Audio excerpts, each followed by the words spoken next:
Alright, today on Cooking with Amber, we're going to try something new. All the health gurus talk about this avocado toast, so Keith and I are both going to try it and we're going to rate it from a 0 to a 10 and see what we think about it. I mean, we do want to be healthy, so we should probably be eating avocado toast, right? In 2025, come and see my mistakes, living life so free. Dishes, laundry, cooking too, homeschooling with a lot to do. Every day a brand new vibe. Join the fun, watch her thrive. From sunrise to the moonshine, it's 5 in 2025.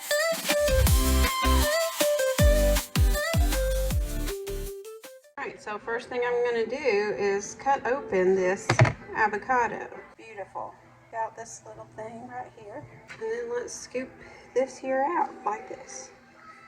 Look at that perfection. Then we just spread it on the toast, I assume that's what you do. You just kind of spread it. Yep, it's working out so well. Probably would have been better if I like squished it around in a bowl first. But it's fine.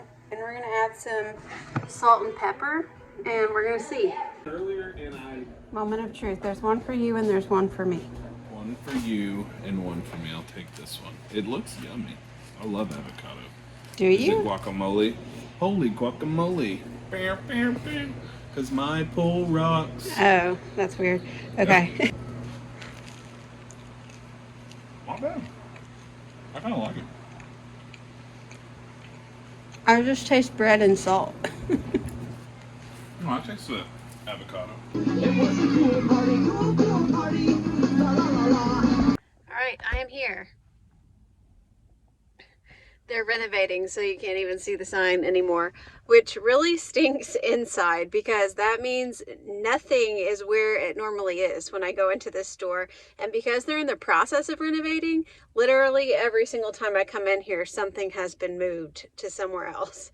And it's actually kind of frustrating, to be honest with you. If you've ever had your Walmart renovate, let me know if you've felt the same way. You know, we like our normalcy. We like to just be able to go into Walmart and walk exactly to the place that we're looking for. But, you know, life changes, stuff gets renovated, nothing stays the same in life. And so this is just a lesson that we have to continually learn and be okay with. So, about to go in the store and get frustrated.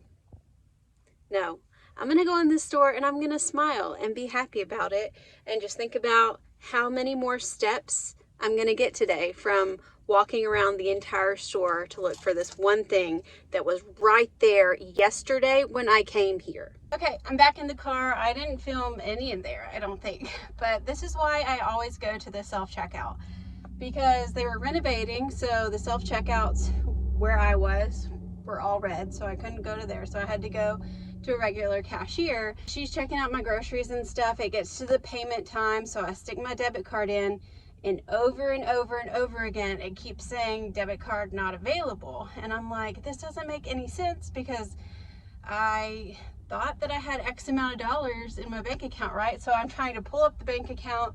I know that I have some money in PayPal that I could transfer real quick if I needed it, but the internet was not working. Like, it was so slow. And I had like 5 people behind me, because remember, I told you that the self-checkouts were not working. So everybody basically was going to the actual people. So I felt so bad because I'm sitting there on my phone and I'm like, what is going on? The cashier was super sweet and nice, and she was like, girl, just take your time, because I think she just wanted a break, honestly. So she was like, whatever, these people behind you can wait. You just take your time. I know how it is. And that was really, really sweet. But I think everybody should experience that at least once in their life. It is a very humbling experience, right? Whenever you're put in a situation where people are having to wait for you, or like you're inconveniencing them. It's very humbling, but I think it's one of those like life things that everyone should experience, just because it teaches other people patience, and it teaches you to just be kind, you know, because that's been you before. And yeah, the people behind me weren't very nice. I mean, they didn't say anything mean or anything, but they were giving me some looks that weren't very pleasant. So I just did not like that experience whatsoever, because I am a people pleaser and I don't like whenever people are not liking me. So yeah, that was not fun. But that's why I do the self-checkout, because if I would have gone to the self-checkout and when I went to put in my card, it was like, you know, card declined or card not authorized or whatever, then I could have figured it out.